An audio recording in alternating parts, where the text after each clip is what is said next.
என்னோட சின்ன வயசு வாழ்க்கையில பல கஷ்டங்கள் அனுபவிச்சிருக்கேன். அப்படி ஒரு நாள்ல தான் நிலவின் தேவதையவே நான் நேர்ல பார்த்தேன். அதனால நான் எப்பவும் மறக்க முடியாது. ஏன்னா அது ஒரு அற்புதமான நாள். எவ்வளவு நேரம் ஆனாலும் அந்த நிலவின் தேவதையை பார்த்துக்கினே இருக்கணும் போலதான் இருந்துச்சு. அதனால என்னால ரொம்ப நேரம் இருந்து பார்க்க முடியல.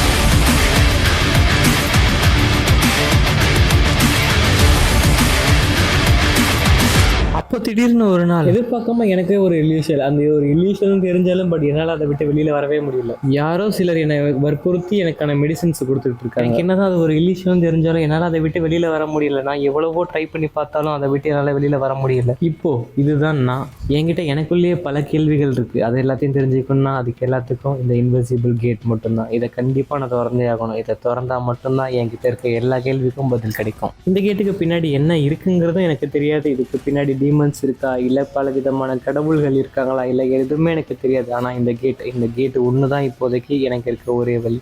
இதை நான் திறந்தா மட்டும்தான் நான் யாருங்கிறது எனக்கு தெரியும். இதுக்கடுத்து என்ன ஆபத்து வரப்போகுது அதை பற்றி எனக்கு எதுவும் தெரியாது. ஆனால் இருந்தாலும் இந்த கேட்டை திறந்தா கண்டிப்பாக எனக்கு ஒரு விடை கிடைக்குங்கிறது எனக்கு ஒரு நம்பிக்கை இருக்குது. அதனால் கண்டிப்பாக நான் இந்த கேட்டை திறக்க தான் போகிறேன். அதனால் அதுக்குள்ளே டீமன்ஸ் இருந்துச்சுன்னா அதை பற்றி எனக்கு கவலை இல்லை. கண்டிப்பாக ஃபேஸ் டு ஃபேஸ் நான் கண்டிப்பாக அதை மீட் பண்ணுவேன். இதுக்கு மேலே இங்கே என்னென்ன நடக்க போகுது கொஞ்சம் வெயிட் பண்ணி பாருங்கள். Slay of the gods season 1 episode 1 coming soon.